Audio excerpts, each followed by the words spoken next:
Bonjour Yacine. Bonjour. Nous sommes très ravis de vous avoir parmi nous dans cet atelier d'analyse filmique où on a eu la chance de découvrir ainsi que de discuter vos films. Donc vous êtes un réalisateur français d'origine maghrébine. Oui. Vous avez un parcours cinématographique un peu atypique. Donc comment vous avez venu au monde du cinéma? Alors, effectivement, mon parcours il est un peu atypique parce que je n'ai pas fait d'école de cinéma et avant de faire du cinéma, en fait, je travaillais sur les chantiers comme géomètre topographe. J'ai commencé à travailler très jeune, à l'âge de 18 ans, et en fait, je devenais un peu fou parce que tous mes collègues étaient très âgés, enfin très âgés. Pour un jeune de 18 ans, avoir un collègue de 40, 50 ans, c'est quelque chose, et je voulais être avec des gens de mon âge, et donc j'ai commencé à fréquenter la maison de jeunes associatif de Aubervilliers, qui est ma ville d'origine en France, pour être avec des gens de mon âge. Et là-bas, ils organisaient des ateliers de cinéma et aussi des ciné-clubs. Et ça m'a plu et je suis arrivé au cinéma comme ça parce que j'ai vu des films que je n'avais pas l'habitude de voir et j'ai dit j'ai envie de faire ça. Voilà. Donc, quels sont par exemple les films ou bien les cinéastes qui vous ont marqué? Les films qu'ils nous montraient, donc, ils étaient très différents de ce que j'avais l'habitude de consommer au cinéma, c'est-à-dire des films de super-héros américains, des Jurassic Park, des choses comme ça. Et là-bas, ils nous faisaient découvrir des très vieux films des années 60 ou bien même d'après-guerre, des années 50, des films aussi en noir et blanc et en langue étrangère, des films italiens beaucoup, du néo-réalisme italien. Il nous montrait les films de Roberto Rossellini, qui a fait Rome, Ville ouverte, qui a fait Stromboli, qui a fait... voilà, ça c'est des films qui m'ont marqué. Pareil pour Fellini aussi, avec La Strada, avec Il Bidone, bon, tout le néo-réalisme italien. Et je trouvais qu'il y avait des similitudes dans ces films, la manière de regarder les gens. Je trouvais que c'était très juste et qu'il y avait des similitudes avec ce qui se passait dans les années 60 en Italie, les années 50 en Italie, avec la manière dont je regardais ce film, c'est aussi la même manière que je pouvais voir le quartier dans lequel j'habitais. Et il y avait beaucoup d'amour à filmer les gens. Et je voulais faire la même chose en fait. Et aussi filmer des personnages qui étaient de prime abord antipathiques, mais avec un cœur gros comme ça. Et ça m'a plu. Ça m'a beaucoup plu et j'ai dit j'ai envie de faire ça. Et oui, voilà, si j'ai une influence très forte, c'est le néo-réalisme italien.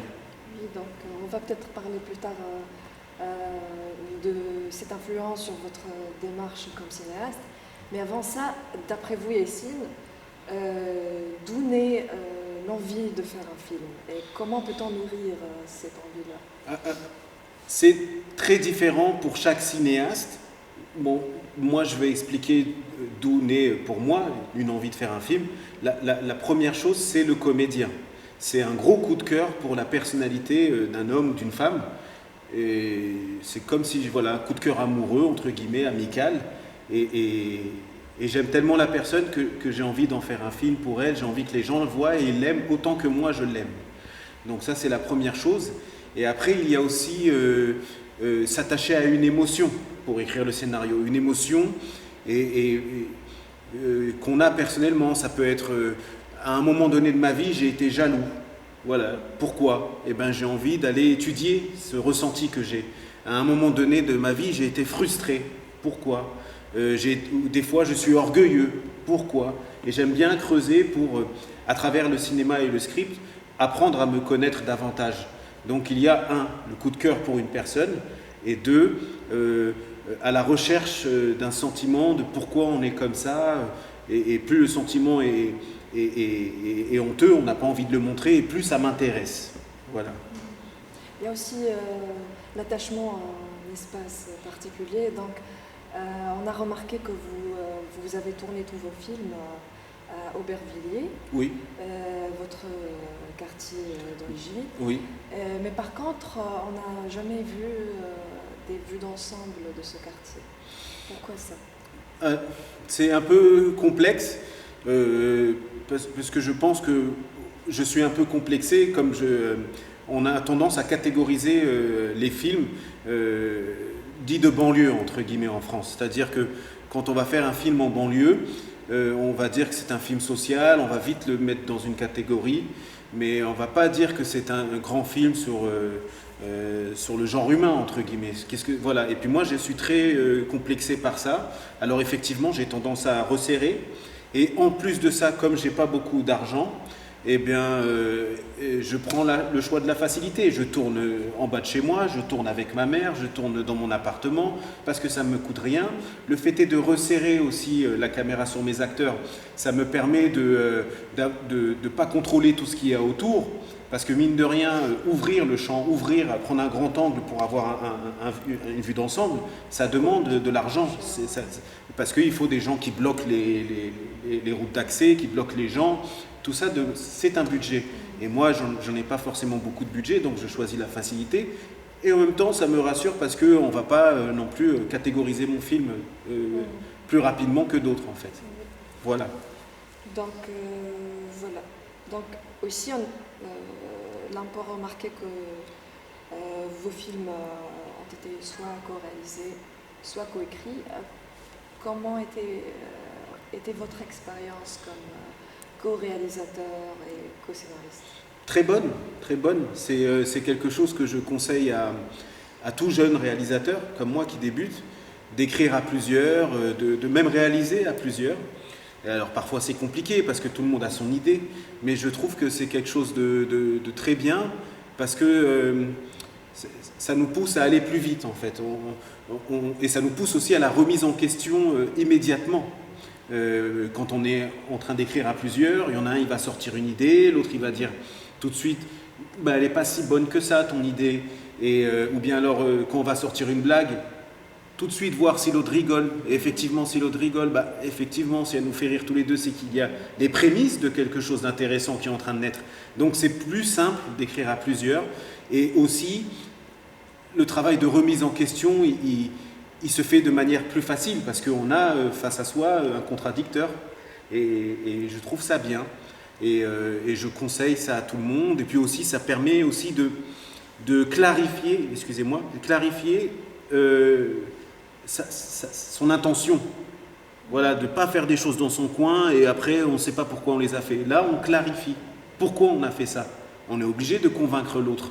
Donc, au moins, ça établit quelque chose. Voilà, donc je conseille, moi, et c'est une belle expérience. De toute façon, le cinéma, en plus, c'est quelque chose qui se fabrique à plusieurs. Même sur le plateau, il faut avoir une grande confiance au chef opérateur qui devient lui aussi une espèce de co-réalisateur quand il propose ses choix de cadre. Il faut faire confiance à l'acteur qui devient lui aussi un co-auteur quand il réécrit parfois une séquence ou un dialogue. Il faut faire confiance à tous ces gens.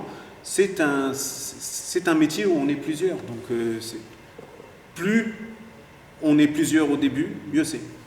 Ce n'est pas une expérience personnelle, exactement. Oui, exact. Non. Et il faut le plus tôt possible s'habituer aux gens pour bien clarifier sa pensée, bien dire ce qu'on souhaite, être doux avec les gens, même quand ils se trompent, être doux, dire « excuse-moi, c'est moi qui me suis trompé, j'ai du mal m'expliquer ». Et voilà, c'est un métier de dialogue. Donc à propos de ça, nous voulons savoir comment vous faites le choix de vos acteurs, comment vous les choisissez. Coup de cœur, hein. C'est comme je l'ai précisé, alors il intervient au scénario, mais aussi des fois c'est eux qui me choisissent. Yacine, nous avons vu tes films, ils nous plaisent, on aimerait jouer pour toi. Et après, à moi d'avoir le coup de cœur ou pas pour cette personne. Et c'est comme en amour, c'est coup de cœur sur quelqu'un, et après j'ai une manière de travailler qui est, parce que j'ai un coup de cœur sur toi, je vais t'écrire un scénario. C'est différent, c'est d'abord le casting, après le scénario. C'est très spécial. Mais oui, ça peut prendre des fois 2 ans, 3 ans, mais j'ai déjà fait mon casting. Je sais que c'est lui avec qui je vais travailler. Mais c'est des gros coups de cœur. Et on sait aussi que vous avez travaillé avec des comédiens professionnels, oui. ainsi que d'autres qui ne sont pas professionnels. Comment vous dirigez ces acteurs dans les 2 cas? Déjà, quand je choisis même un comédien professionnel, je ne vais pas le choisir par rapport à ce qu'il a fait auparavant. Par rapport à son CV. Par exemple, quand j'ai dû choisir Soufiane Guérab ou Souela Yacoub, qui sont des comédiens professionnels, qui ont une carrière de plus de 10 ans, eh ben, j'allais les choisir, par exemple, sur les interviews qu'ils donnaient. Comme là, ce qu'on est en train de faire aujourd'hui, je regarde l'interview, je regarde sa manière de penser, sa manière de parler, comment il parle et tout. Et là, ça me dit plus sur la personne que sur les films qu'ils ont pu faire. Donc c'est des choses comme ça. Et puis je me renseigne aussi. Je me renseigne un peu comme un détective privé. Quelle est la vie de ces gens? Je regarde beaucoup Instagram, qu'est-ce qu'ils font? Est-ce qu'ils disent des choses plutôt bêtes? Est-ce que politiquement ils sont très éloignés de moi? Qu'est-ce qu'ils mettent en premier plan? Ça, c'est des choses qui m'intéressent. Comme un détective, je regarde quelle a été la vie passée de cette fille, quelle a été la vie passée de cet homme, et après, est-ce que c'est compatible avec mes histoires? Donc, faites très attention, les réseaux, tout ça, faites très attention. Mais moi, je fais des castings comme ça sur... Donc, vous vous inspirez aussi du vécu? Du vécu et de la personne même, oui. Voilà. Parce que je pense qu'elle ressort, même si c'est des comédiens et qui peuvent tout interpréter, c'est normal, même un arbre, il peut interpréter, ou un chat, il peut interpréter, mais s'appuyer sur un vécu, pour moi, est beaucoup plus intéressant. Et elle me nourrit même au scénario, et je pense qu'elle nourrira l'acteur au moment de sa performance. Donc, voilà. L'autre chose, c'est qu'on a constaté qu'il n'y a pas de personnage féminin dans vos premiers films. Mais par contre, dans votre long métrage de bas étage, il s'agit d'une histoire d'amour avec une présence très forte d'un personnage féminin. Si vous pouvez vous en parler. Comment je vais expliquer ça? C'est en accord avec ma vie aussi. C'est que, mine de rien, la présence féminine est arrivée assez tardivement dans ma vie. J'ai été avec les filles à l'école jusqu'au collège, et après j'ai fait un lycée professionnel qui m'a emmené sur les chantiers très tôt, et j'étais pas avec les femmes. Dans mon quartier, dans les endroits que je fréquentais, au café, tout ça, il n'y avait pas de femmes. Et donc, je ne me voyais pas faire un film avec une femme. Mais quand j'ai eu une relation amoureuse qui était longue et qui a été compliquée, à ce moment-là, il était évident que pour moi, ça rentrait dans mon champ. C'était ma vie. Voilà. Et donc, quand je fais de bas étage, il faut savoir que moi-même, je suis en couple, que c'est très difficile pour moi d'être en couple parce que financièrement, le fait est d'avoir choisi le cinéma, ça ne me garantissait pas une autonomie financière. Et donc j'habitais encore chez ma mère et c'était compliqué de garantir un avenir stable, financièrement parlant, à la femme que j'aime. Et donc là on rentre dans des faits que je connais et que je peux expliquer. Et puis il y a aussi cette question d'orgueil, cette question de frustrer, comment on se comporte avec la femme qu'on aime, ou inversement avec l'homme qu'on aime. Est-ce qu'on veut la posséder? Est-ce qu'on veut l'aimer juste parce qu'on l'aime? Comment toutes ces questions se manifestent dans ma vie? Alors, il est devenu normal de mettre des femmes dans mes films, parce qu'elles sont plus présentes dans ma vie. Mais étant plus jeune, elles n'étaient pas si présentes que ça. Merci. Il y a aussi Bark, comme acteur, mais aussi comme personnage, qui a été présent dès votre premier court-métrage, Oui. C'est croqué. On l'a vu aussi dans votre premier long-métrage de bas étage. Oui. Dans le premier film, dans le cours, il est quasiment clair qu'il représente votre alter ego. Exactement. Donc, que représente-t-il dans votre Alors, c'est un peu un lieu commun, quoi. C'est un corps que j'aime filmer. C'est quelqu'un qui, effectivement, me ressemble un peu. Dans mon tout premier court-métrage, il joue le premier rôle et effectivement mon alter ego. Et je sais pas, il a quelque chose dans son visage qui adoucit instantanément ce qu'on est en train de voir. Et plus j'ai grandi dans mes films, plus j'ai fait des films un peu plus durs. Et je trouvais que c'était bien de ramener une présence comme Mbarek dans De bas étage, qui est un film très dur, et notamment par les corps qui interprètent les personnages dans le film. Quand on voit le visage de Soufiane Guérab qui est assez marqué, le visage de Thibaut Catalaifo qui est marqué, le visage de Souhela qui même est une très belle fille, a une profonde mélancolie dans ses yeux. Pour moi, c'était trop sombre. Il me fallait un visage qui atténue tout ça. Donc c'est pour ça que je ne suis pas revenu chercher Mbarek, et en plus c'est un ami, et en plus j'aime le voir. Donc, et c'est pour ça. Mais non, il n'y a pas eu un délire de se dire j'ai besoin de me voir à l'écran parce qu'il me ressemble un peu Mbarek, il est rond comme moi. Non, il n'y a pas ce délire-là, c'était juste une idée de adoucir un peu ce film-là. Justement, il y a aussi une dimension comique dans vos premiers courts-métrages qui a complètement disparu dans le long-métrage de Bas et Mbarek. Oui, oui. Et même à travers F430. C'est des états. Hein. Moi, j'ai envie de grandir en même temps enfin, j'ai envie que mon cinéma grandisse en même temps que moi et qui reflète la personne que je suis au moment où je fabrique le film. Quand j'étais plus jeune, j'étais plus entouré avec plus d'amis et on rigolait plus facilement dans la vie. Et en grandissant, eh ben, on devient un peu plus seul. C'est la vie qui veut ça. C'est triste, mais c'est comme ça. On s'éloigne, tout le monde choisit, tout le monde est happé par sa vie, par son travail, et on rigole un peu moins. Et c'était mon cas. Peut-être que ça se transformera, peut-être que je retrouverai une envie de rigoler. Mais à ce moment-là, c'est en accord avec qui j'étais devenu. Un personnage peut-être un peu moins, plus sombre, entre guillemets. Voilà. Voilà. Et j'ai voulu respecter l'état d'esprit dans lequel j'étais, et c'est pour ça que je suis allé vers des drames et tout. Parce que je rigolais moins et j'étais plus touché par les échecs de ma vie. Parce que mine de rien, j'en ai aussi. Même si mes films ont pu avoir un certain, entre guillemets, succès, de par le fait déjà qu'ils existent. Malgré ça, j'étais plus sombre. Donc toujours par rapport au personnage dans le film, parce que j'ai l'impression que c'est un axe qui est très important. Donc en discutant avec vous à propos du personnage qui apparaît au début du film de Bas Étage, devant la boîte de nuit, vous l'avez qualifié de personnage accessoire. Donc, à ton avis, comment vous auriez développé davantage ce personnage ? Oui, j'ai qualifié ce personnage d'accessoire, et pour moi c'est une terrible erreur, parce que pour moi un personnage il doit pas servir à raconter une histoire ou raconter un propos ou faire avancer le récit. Il doit carrément à un moment donné se matérialiser et vivre sa propre vie, comme s'il n'y avait pas d'auteur dans le film en fait, comme s'il n'y avait pas de réalisateur, comme si ce qu'on voyait c'est un personnage autonome. Et j'avais l'impression sur ce jeune homme qui s'appelle Alex dans le film, qui est le jeune que Mehdi envoie faire des méfaits, j'avais l'impression qu'il était là que pour servir le personnage de Mehdi en fait.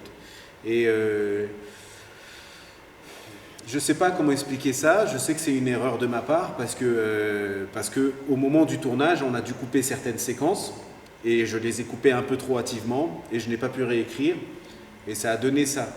Mais non, pour moi, le personnage, il doit comme s'il s'échappait des mains du réalisateur ou des mains d'un récit. Il doit vivre de lui-même. Que tout ce qu'il fait, quand le spectateur le regarde, dit oui, j'aurais fait la même chose. Ça devient une entité à part entière en fait. Et j'ai l'impression que Mehdi le devient, mais pas ce jeune homme. Donc quand j'ai vu ça, j'étais très triste. Idem pour le personnage de Mbarek. Il y a certaines personnes qui disent je ne comprends pas pourquoi on ne le voit plus. Oui, mais parce que dans la vraie vie, quand tu te fais arrêter par la police et que tu vas en prison, tu ne vis plus, tu cesses de vivre. Pour les gens qui sont à l'extérieur, et comme le point de vue était à l'extérieur, voilà, c'est comme ça. Je ne vais pas m'amuser à réécrire des séquences pour montrer Mbarek au téléphone avec Mehdi, par exemple. Il n'est plus là, il n'est plus là. C'est la vie. Enfin bref. Je ne sais pas si je me suis bien expliqué, oui, mais... Bon, peut-être pas un jeune erreur, mais un personnage peut-être raté. Peut-être, oui. Mais peut-être ce que vous auriez pu faire, c'est de accorder plus de séquences à cette personnage. Oui, écrire différemment, prendre du temps sur des choses qui nous paraissent rien aussi. C'est-à-dire pas obligé... Qui n'avance pas le récit. Voilà, pas obligé de faire quoi qu'il arrive avancer un récit. Ça peut être un personnage qui boit un café, qui fume une cigarette en regardant quelque chose, qui fait qu'il devient incarné en fait. en dehors du récit en lui-même. Voilà, ça c'est bien aussi, filmer quelqu'un pour qui on a de l'amour, qui ne fait rien d'autre que vivre.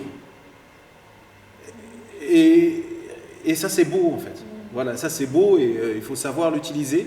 Et je ne l'ai pas fait assez avec ce personnage. Voilà, c'est tout. Voilà, donc, une autre question. Oui. Pourquoi il n'y a pas de musique dans vos films? Dans mes films, oui, c'est vrai, oui. Oui, il n'y a pas de musique et même ma mère, elle trouve ça bizarre. Elle dit, mais tu ne fais pas du cinéma vu qu'il n'y a pas de musique. Et bon, c'est assez bizarre. Je ne sais pas, je pense que j'ai une peur bleue de la musique. J'ai très peur de la musique parce que j'ai peur qu'elle influence plus le spectateur que mon montage des images en fait. J'ai peur qu'elle tienne un peu trop la main au spectateur pour lui signifier quelle émotion il doit avoir quand il regarde mon film. Voilà, j'ai peur qu'elle surpasse un peu mes images. Donc c'est une peur et moi j'aime beaucoup la distance. J'aime bien les films distants en fait.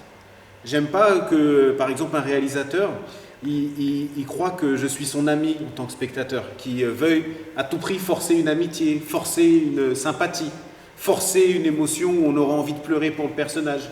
J'aime bien de la distance et qui me laisse le choix de pleurer ou non avec le comédien, en fait, pour le comédien. Et pour ça, je me suis dit, de manière très scolaire, hein, ça se trouve, je vais en remettre la musique plus tard, mais je me suis dit, non, pas de musique, comme ça tu apprends simplement le cinéma, c'est-à-dire avec voilà, un corps, un visage, un dialogue, stop. S'absorber dans le jeu des comédiens et laisser une distance surtout. Pour moi, c'est très important.